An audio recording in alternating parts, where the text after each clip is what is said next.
All right. Well, welcome. My name is Zach Worley, and I coach at PCA. I've been our head varsity coach for the past 7 years, and I was thrown into it quickly, so I was kind of forced to learn some things quickly. And I think we got some information that may be helpful to you as potentially a new coach looking to do a different sport at your school this year. The purpose of this session that we're having is really just to give you some basic information of things that we think are general coaching tips that will be helpful to you as you look to start your program and look to make your way into coaching. I am traditionally a basketball coach, and I feel like that's where I know the most, so I may use some examples from that. But we don't mean this for just basketball. We mean this for whatever sport that you are going to be coaching this fall or this winter, this spring at your school. So to start off with our coaching basics, some things that we're looking for as you say, hey, I'm thrown into this, I'm just getting started, and I want to know what is the best way for me to start. We want to go over a few things with you. And the first tip that I would give you is that your foundation and your philosophy as a coach is where you should always begin. And when I say your philosophy as a coach, I'm kind of referring to how you believe you should be as a coach, what you believe that your coaching should achieve, whether that's on the floor, off the floor, on the field, or off the field. And then when you are talking about just the sport itself, how do you think the game should be played? For you to be a successful coach, you have to have those philosophical goals in mind of every time that you make a decision, you kind of come back to that and say, my philosophy is this, so every decision that I make is going to be influenced by that. And I would ask you, what is your goal as a new coach coming in? For me, I think that the whole purpose of coaching is relationship building and growing, for me, young boys into men. So hopefully every decision that I make as far as sports goes, as far as basketball goes, is going to be one that affirms that philosophy, that affirms that foundation. That's from an outside of the court. For me, on the court, for basketball, I like to play fast. I think that the more possessions we get is great. I like to shoot threes. We like to defend hard. I like man-to-man defense. Those are kind of core philosophy things for me that I like. And then based on my squad from year to year, we can adjust. So switching gears and thinking just towards the court, the field side of your coaching philosophy, I've got a few questions that I would ask you that I think might be helpful for you to ask yourself as you plan to develop your idea of what you're going to do for this upcoming sports season. And the first one that I have is what strategy will you implement for your team? And as you think about that, think about the question, what can you coach? For me, I think about there are so many different ways that basketball can be taught, can be played, so many different offenses and defenses. Some are complicated, some are simple. What can you coach? What do you personally have the ability to learn? And then from there, I would ask, what can your players execute? There's so many factors that go into this. What kind of time are you going to have? What does your school allow as far as facilities? What kind of facilities do you have access to? Is the philosophy that you have and the direction that you want to go for your team going to be something that, A, you can coach, something that, B, your players can learn, and something that your facilities and your time allows for? Also, what fits your players? I would love for me as a high school coach to be able to go in and be able to say, this is the way we're going to play, this is what defense we're going to run, this is what offense we're going to run, because this is the way I like to do it, and we're going to teach you to be successful at that every time. But unfortunately, I'm not a Division I coach where I go recruit the players to fit my system. I'm a high school coach, and I've got to take the kids that want to be there and the kids that are good and the kids that have the desire to really work hard and be great, and I've got to use them. I've also got to take the athlete that is just there for the after school. He's just there for the camaraderie with his friends, and he doesn't really have the desire to put in all kinds of time and work ethic. Maybe he doesn't have the size, maybe he doesn't have the talent, but I've still got to figure out a way to use him, and I want to make sure that as long as it falls under my philosophy, I'm making a decision for my team that is going to be able to fit them. I can't fit my players to my system. I kind of got to fit my system to my players. That's not to say that I'm going to change my philosophy based on who I have, but that may say that I'm going to change maybe a few things here or there from year to year, as long as I keep those same core principles that fits me. What fits your players, what fits your team, also what fits your division.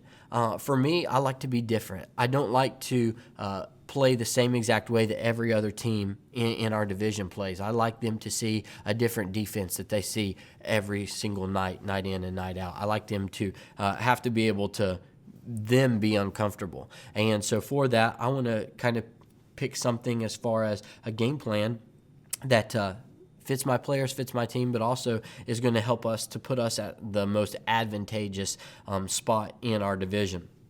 As you think about that, I believe that really it should take you to a lot of preparation. And one of my favorite quotes is from Bobby Knight, and he always says that your level of preparation will determine your level of success. And he was really big on practice preparation, which we'll kind of get there. But as a whole and as a coach, you have to go in to your season very well prepared for what's coming, very well prepared for what you know that you can teach, what you know that you need to teach to your players in order for them to be successful for that season. So as you go into that, I think that there's some large-scale things that you can take before the season starts, that you can analyze yourself, that you can research into, that you can look into. What am I going to do? How am I going to coach my team, and what tools and methods am I going to use? And so the first thing that I would say is you need to develop what we call a master plan. And so your master plan for the season is not like a practice plan. It's not like a minute by minute type of thing, but it's not even a weekly plan. Your master plan is a list of everything that you want to accomplish, of everything that you want to teach, that you believe that you'll need to be successful. And as you go throughout the season, maybe you will add to it. Hopefully we're prepared enough that we won't, but you may see things that need to change and you may need to add to it. And that will kind of give you a guidelines to follow of where am I right now in my season? Based on my master plan, I know that I need to teach this. Where do I need to be? And that will allow you to kind of follow that and keep you on track for what you know and what you said that you have researched in order to make yourself and your team successful for that year. From the master plan, I like to break it down into what I call my weekly plan. Based on our association, we have set dates that we can start practicing, we have set dates that we can start playing, and we have set dates that we have to stop practicing and playing. So I know exactly how many days, I know exactly how many weeks that we are going to be practicing for, and I know what days we're going to be practicing on. So I take that, and I take that weekly plan, and I say, we have 2 weeks of practice before our first preseason games. We usually have 2 preseason games. We have that week of practice, and then we get into the meat of our schedule where we're playing several games a week. And I know that there are certain things that I need to get done, that I need to get taught before that first game, but I also know that there's things that need to be taught, but I just don't have time for before that. That's where my weekly plan helps me out. And what I can do is I can plan for, these are the most important things to me right now. These are the things that I know in order for my team, I've got to have this defense down. I've got to have these building blocks of my offense down. I've got to have these fundamentals worked on. I've got to have this assessed for these first few weeks. And it keeps me on track for there. From that, I can say, I really wish that I had this in place, and I wish that I had time to teach this and this, but I know that that's coming. I know that, next week we're going to work on that. And I would say this is going to change drastically as you go throughout your season. You're going to run into problems. You're going to run into things that may even go smoother than you thought they would, may go quicker, and you may not need to spend as much time as you thought on one thing, whereas you may need to slow down and say, no, we really need to hammer this home this week and really work on this aspect of our team. And you may end up adjusting your weekly plan a lot. But overall, like that master plan, it gives you that guideline, that base knowledge that I've put in this work. I've prepared myself so that I know what needs to go on. I know what needs to happen, and I can adjust for my team accordingly. If you do that with that weekly plan, I think that it gives you a lot more confidence going in to your season, knowing that here's my plan, here's what I've got to get done, here's when I'm going to get it done, and it kind of just helps you prepare. So your season preparation is going to give you direction and confidence. That's your master plan, and that's your weekly plan.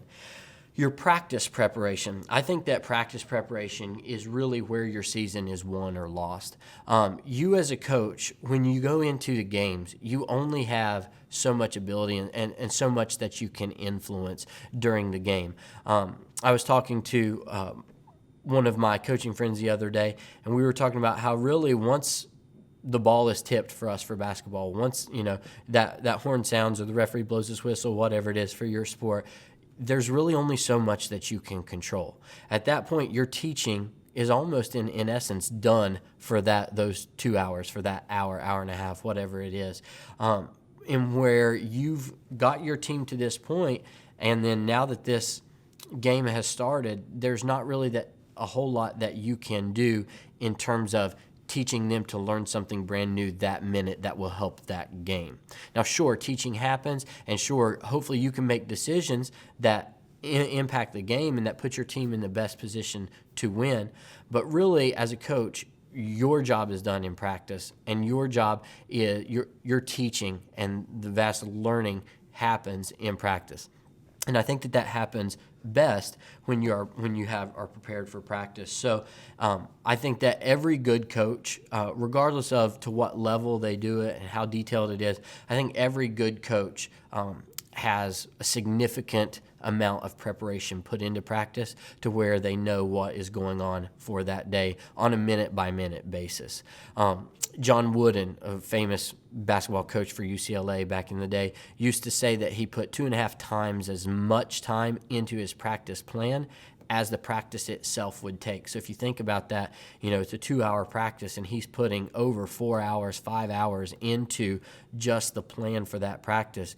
He was really preparing for what was going to go on. He knew every aspect of that practice like the back of his hand, in and out, and he had his teams ready and he had his teams prepared as a result. So I would say minute by minute, go into that practice knowing this has to happen. I've looked back at my master plan. I know what needs to happen for as a whole, let's say this month. I've gone back to my weekly plan. I know these things need to be taught. And so now in my practice preparation, I'm going minute by minute, and I'm saying, today we're going to work on this for X amount of time. We're going to work on this for, whatever amount of time. And I know step by step everything that should happen in that practice so that there's not a minute wasted. Like I said, we get so little practice time, it feels like. I want to make the most of what practice time I do have, and I do that by trying to break that down minute by minute. Now, that's not to say that I never deviate from that plan. I think back to a time this season where we were really struggling with defending on-ball screens in basketball. We were just really struggling, and I had probably like a 7 to 8 minute time frame put out in practice for that, and we just weren't getting it. We lost several possessions the night before because of it. And so I stopped and I said, we're going to have to take out a lot of the stuff that I planned for in this practice today, and we're going to really have to spend a significant chunk of time. And I think we ended up spending like 30 minutes, which I normally don't do. Normally I try to keep my drills and my teaching down to about 7 minutes in practice. But I felt that time it was really needed. And you as a coach, you'll make those decisions. You'll say, I did plan for this, but we're going to have to scrap that, and we're going to have to insert this or add this or lengthen this. And that's totally fine. But that preparation of knowing what's going on minute by minute is really going to happen. I also think that your practice preparation really needs to match your philosophy. There's so many times that you see that in practice, if you've been part of teams before and you see that practice, you're like, why did we do that drill when we don't do that in the game? Why are we practicing this way when in the game coach is telling us to play this way? I think that really everything that you do in that practice, every drill that you choose should match your philosophy. And I'm going to talk a little bit about that here in a minute when we talk about improving yourself and learning and teaching and growing. But everything, every game, every drill needs to match your goal for that week. It needs to match your goal for your master plan, and it needs to match your coaching philosophy of how you want to play and how you want to teach these young men and young women. And the last thing that I would say is for your practice preparation, just a general tip as you're going into it. I think that the quality of your practice is far more important than the quantity of your practice. Going back to Coach John Wooden again, one quote that he used to say all the time was, don't mistake activity for achievement. And what he means by that is just because you're doing something, just because you are practicing for 2, 3, 4, 5 hours a day, it does not mean that you're getting better. Just because you as a coach put a lot of time and effort into your practice plan or into, you spend a lot of time at practice, it doesn't mean that your athletes are getting better, and it doesn't mean that they're getting better at what you want to get them better as. Just because your athlete shoots a lot of shots in basketball or takes a lot of serves in volleyball, whatever it is, doesn't mean that they're getting better just because it is a mass quantity. And so when we plan for our practice, we want to focus on the quality over that quantity. And that could be in terms of, like I was saying, matching your philosophy, and is it a quality drill, a quality game, whatever it is that you are taking and using for your philosophy. Maybe that means the level of effort and intensity. I think I mentioned just a minute ago that I like to keep my drills as much as I can for 7 minutes. If we're teaching and if it's at the beginning of the season, obviously we may stretch that out. But especially during the middle part of our season, when we're in our games week in and week out, I like to keep them to about 7 minutes. The reason for that is I would rather have a short burst of an intense drill, an intense game, intense competition than I would to do a mass quantity of it and really have a subpar effort, subpar intensity there. So as you think about, the various aspects that you have for coaching and for your practice preparation, think about making sure that you are doing quality over quantity. Next, your game preparation. So we've talked about season preparation as a whole, and we've talked about, your master plan, your weekly plan, talked briefly about practice planning. Also, game preparation. I mentioned again before about, as a coach, you only have so much impact that you can make during the game because whatever is already taught, it's already learned. But I think that as a coach, your game preparation can make a difference in a close game. Now, obviously, if the team is far more athletic, far more talented, we haven't learned, coaches haven't taught, players haven't learned, there's only so much that you can do at that point.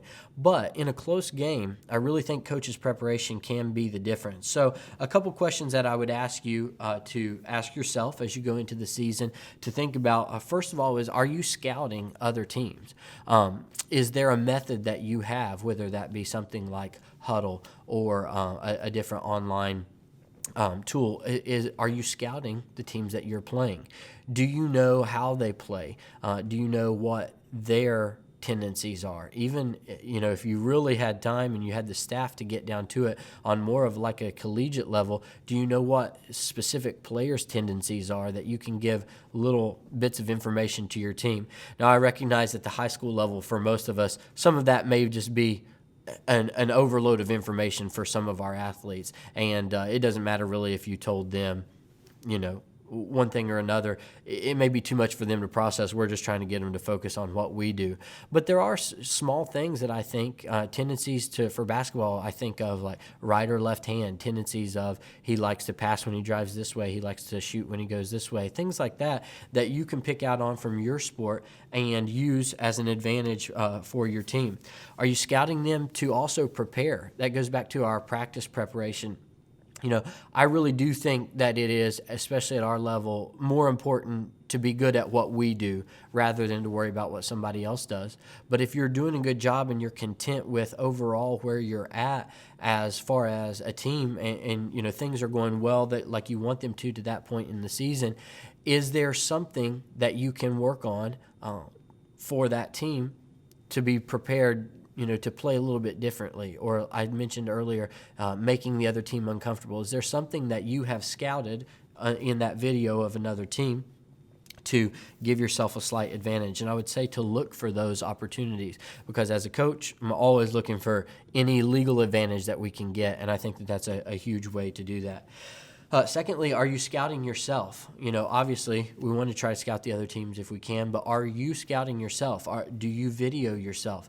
And I would say that at whatever level you're at, in high school, at least, junior varsity and varsity, and whatever sport that you coach, I would say that videoing yourself and reviewing that video of that team, of your team, is an absolute necessity. If you're not doing that, you as a coach are not learning, in my opinion, like you need to.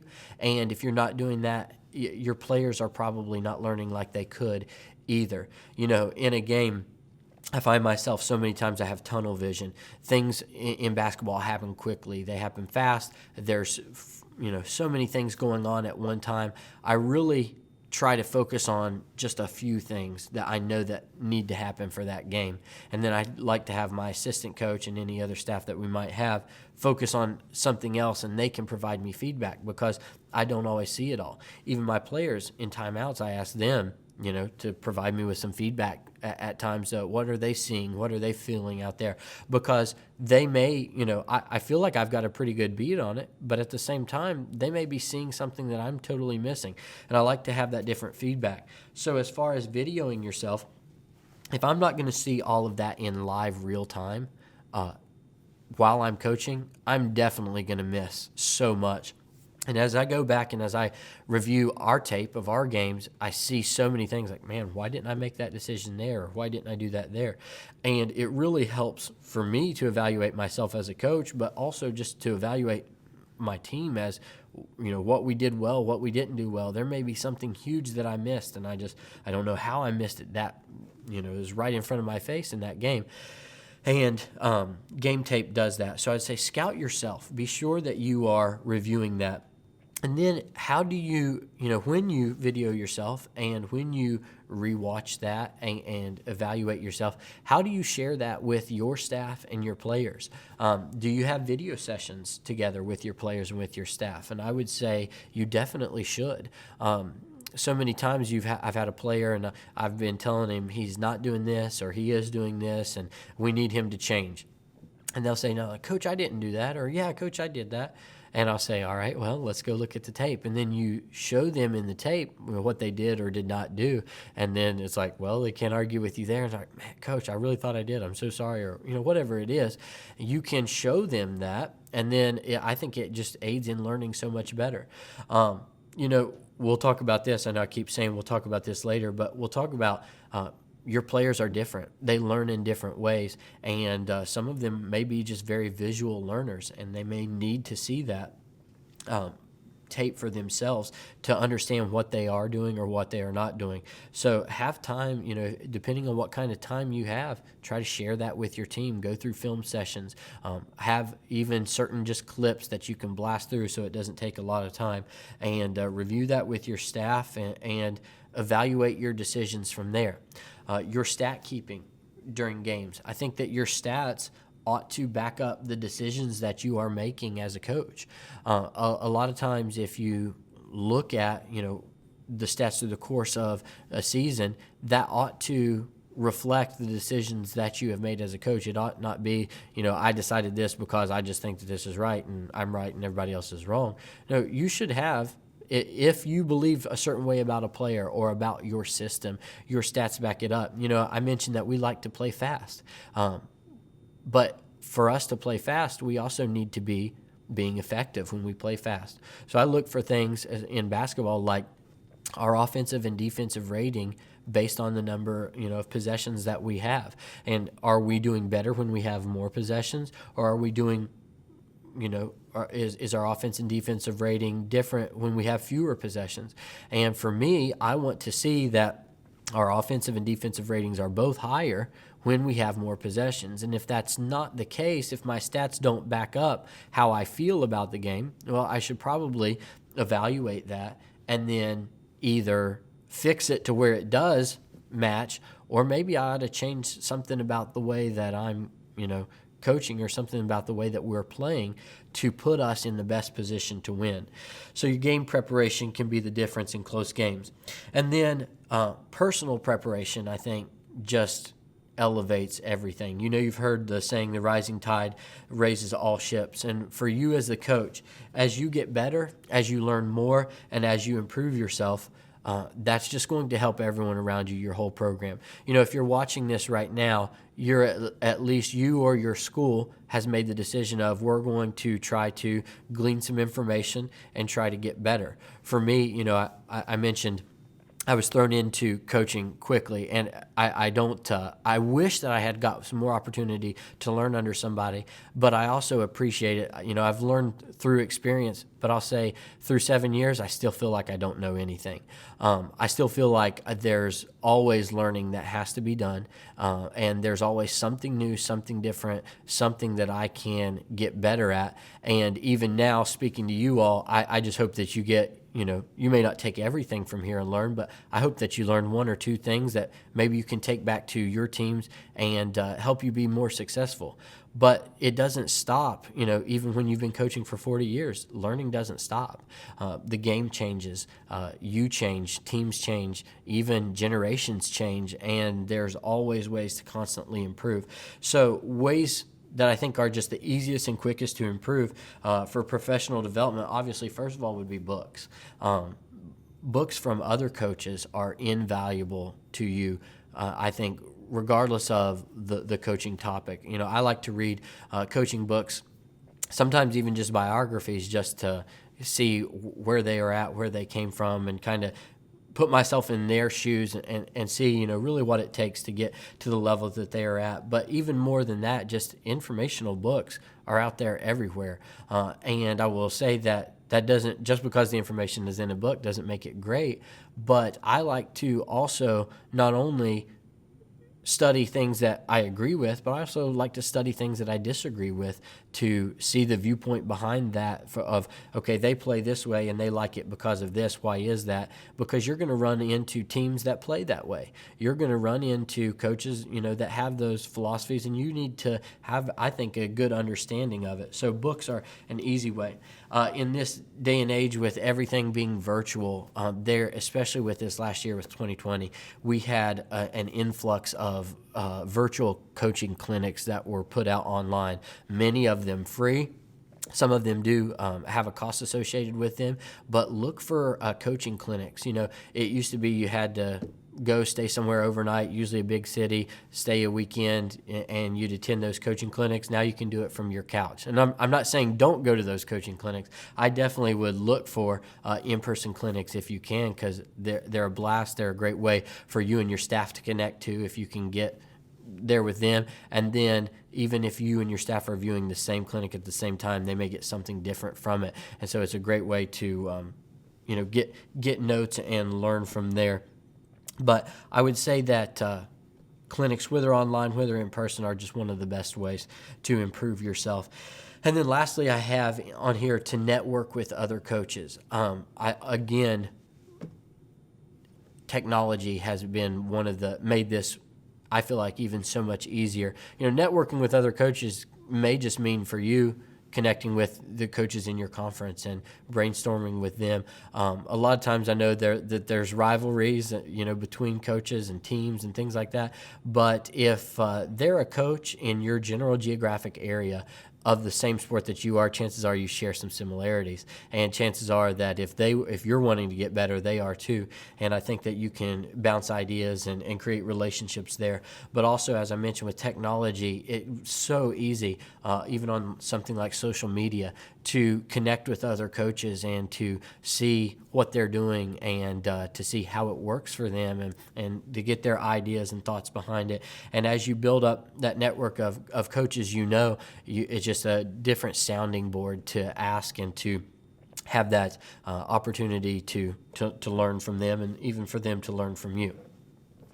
So as we continue, that kind of closes us in what I would think about of preparation for your season, preparation for your game, and even yourself.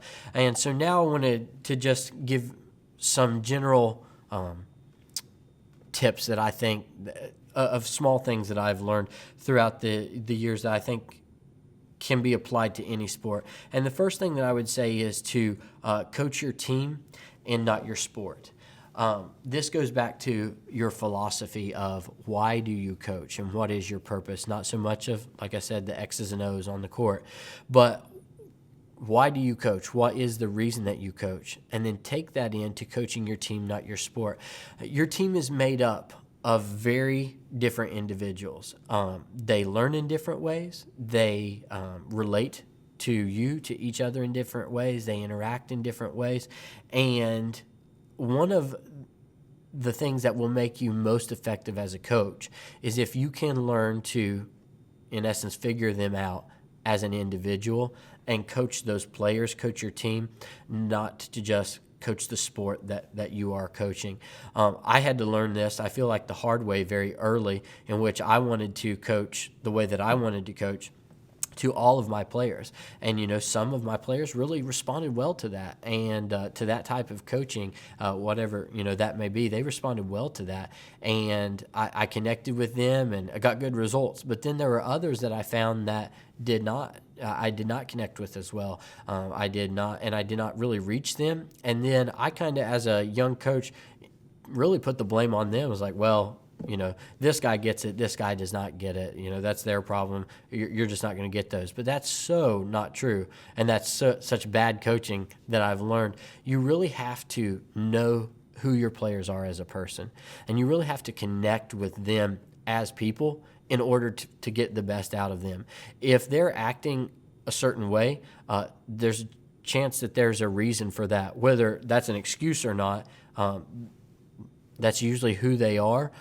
If they are emotionally respond in a way, whether it's right or wrong, whether they have a good excuse or not, that's who they are. And you as a coach have to find out either a way to come alongside them and help them to fix if it's a problem with them, or if it's just who they are.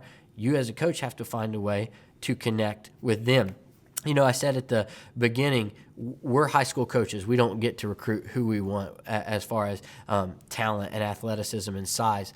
But also, we don't get to recruit who we want even as far as effort. Some of us, we don't even have tryouts. It was just whoever is here, whoever wants to play, they're on the team. And at that point, you've got such a difference of individuals of, like I said, you may have ones that are just there to be with friends after school. You may have ones that are there because mom and dad want them to be there. You may have ones that are there because they really want to be great. And you as a coach have to understand that and understand not everybody feels the same way about your sport or about even your coaching or whatever it is. And you have to find a way to connect with them.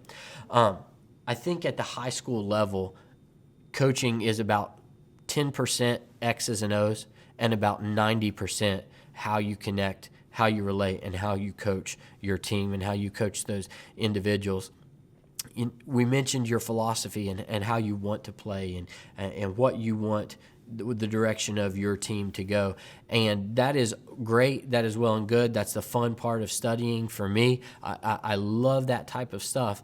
However, there are, as the saying goes, more than one way to skin a cat.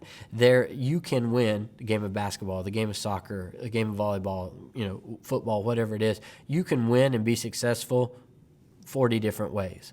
If there was one way, everybody would do that way, and that would be what it is. But there are many, many different ways to win, many, many different defenses, offenses, whatever it is for you in your sport. There's several different ways to win. However, regardless of which way that you pick or which way that your team can learn or what you can teach, if your players do not want to play for you, or if they're not willing to put in the effort to do what it is that you want them to do, there's no way that you're going to be successful. And so I think that developing that connection, building that relationship to where this kid would want to run through a brick wall for you if he could. That's so much more important, and that's so much more vital to your success as a coach, and then even to your players' overall enjoyment of your sport as you go. So coach your team, not your sport. And then lastly, I just said coach the team, but I would say coach your program and not just your team. As a coach, you are not just the coach for that team for that year. Whether or not you are just coaching for 1 year, and maybe you say, I'm only doing it this 1 year, and I'm not going to do it after that, or whether you are a coach that hopefully will be there for a long time for your program, you really are coaching your program and not just your team. And what I mean by that is you have to start to develop culture in your program for them to think, act, play the way that you want them to, and the way that, for us, ultimately the way that God wants us to. One of my favorite verses is Colossians 3:23 that says, "And whatsoever you do, do it heartily as to the Lord and not unto men." And I really try to take that mindset and to take that verse into everything that we do throughout our program. But I don't want it to be just for one team 1 year, because if that mindset, if that culture of doing our best only happens for 1 year and it's done, then I've got to reinvent the wheel every year. And I've got to, retry to train this next class, this next group to be what I want them to. But as a coach, it's your responsibility to take that and to take the direction of the program. And I would say, first of all, your players are the key to success. If your players are not bought in, like we mentioned earlier, if they don't want it, then you're never going to, regardless of how much you preach, what you paint on the walls, what you say that you're about, and you can preach culture all you want, regardless of that, if your players are not bought into that, then it's not going to happen, and it's not going to be lasting. And that buy-in, I think, happens, like we mentioned earlier, from that relationship building. As you coach culture and as you develop those players into thinking the way that you want them to, as far as your team and as far as your culture goes, I think that it just makes your job easier in the future. I tell my team all the time, I don't want to coach effort. Unfortunately, occasionally I have to. As I mentioned, I'm not a D1 coach. I can't just pull a scholarship. Kids aren't there because they want to go to the NBA. I occasionally have to coach effort, but I don't want to coach effort. I want things like that to be staples of our program from year after year after year, and I want to have to teach it just once, and then hopefully I want the players from year to year to carry that torch, and the players demand that. And when you have, I think when you have created a culture that is a lasting, that is what you want it to. I think a good sign of that is when your players are teaching the younger players, no, that's not what we do. This is how we act. This is how we play. And then that takes a little bit off of your plate. And like I said, makes your job easier in the future. Another way that I think that you coach your program or not your team is you take ownership of it. One of my another favorite quote, I know I've given you several, is how you do anything is how you do everything. And as a coach, you're really the model for your program, both on and off the floor. So if you're telling the kids, hey, we want you to play hard, we want you to do this with all your effort, and then they see another aspect of your life that you really don't because it's not your favorite thing, it's not your coaching, that looks not only bad on you, but that tells them that you don't really believe what you're telling them about your team. And I think that you have to take that mentality into everything that you do. How you do anything is how you do everything, and we want to do everything to honor and glorify God. And so we're going to take ownership of that, and we're going to try to, do our best and really set the standard for our program. The next thing that I had to go along with that is something that really caught me and, in essence, convicted me as a young coach. And one of the coaches that I was talking to, he said, everything that your players do is either taught or allowed. And I stopped that for a moment, and I thought, there's a lot of things that my players do that I don't like. There's a lot of things that I see on the court that I don't like. And when he said that, he said, everything that your players do are either taught or allowed. It really hit me. And I thought, well, for these things, I'm definitely not teaching that. I know I'm not. But if it's happening on my team, then I'm allowing it to happen. And as a coach, you really, we can say, oh, they're not buying into this culture, or they're not doing this the way that I want. Well, if that's the case, then you're either teaching them to do that, or you're either allowing them to be that way. And as a coach, and if you want to really coach your program and you want it to be consistently year after year, I think that you got to take some ownership and take some responsibility for this is why they're doing what they're doing, and I'm either going to continue to allow it to happen or I'm going to make a difference. And as you do that, I think that impacts their lives. They see how you do anything is how you do everything. They see that, we maintain this standard in our program, and that's what we want to keep as a result of it. I think that makes a big difference. And then lastly, I wanted to close with this, and this kind of, in my opinion, sums up everything that we've talked about, and that is love what you do. As a coach, if you've coached before, you can't do it without loving it, and you for sure can't do a good job of it without loving it. And I know that there's so many coaches from so many different situations. There, maybe you got thrown into a coaching and you're like, hey, I really didn't know that much about it, but I'm going to do it. Maybe you have been dying for an opportunity to coach, and finally, you're there. Regardless of which situation or background you come from, you have to love what you do. And I think that you owe it to your athletes to love what you do. If you don't love it, you're not going to put time into it. If you don't put time into it, you're not going to be successful. You're not going to learn. You're not going to improve. And as a result, you're not going to do well. There's nothing worse than an athlete loving a sport but ending the season frustrated because they felt like there could have been more done, or they felt like their coach really wasn't all in for them to teach, to grow. And I'm not saying, please don't get me wrong, I'm not saying that just because a player feels that way, that is the truth. And I'm not also saying that you have to be perfect and you have to do everything 100% right. But teenagers are very perceptive, and they know, and they can tell whenever you love or you don't love something. And if you want to be a successful coach, you want to have a successful team, a successful program, you really have to love what you do. You really have to pour your heart into it. And I think that as you do, and as you pour your heart into it, you just grow to love it more. And I think that you'll grow to see the benefits of it years from now. Coaching is a roller coaster of emotions, especially throughout the season. There's ups and downs, seems like by the minute.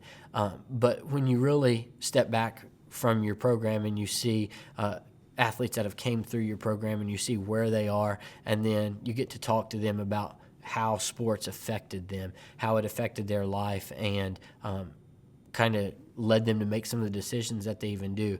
There's no better feeling than that. And not only is that rewarding, but just rewards in heaven for being that, that teacher, that coach that God wants you to be, I think is just, there's nothing more rewarding. So hopefully, I really hope that you can take at least one or two things from this and learn.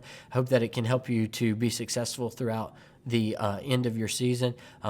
And I hope that you prepare well. I hope that you connect with your athletes well. And I hope that you love what you do. And thank you for taking this time to be with us today.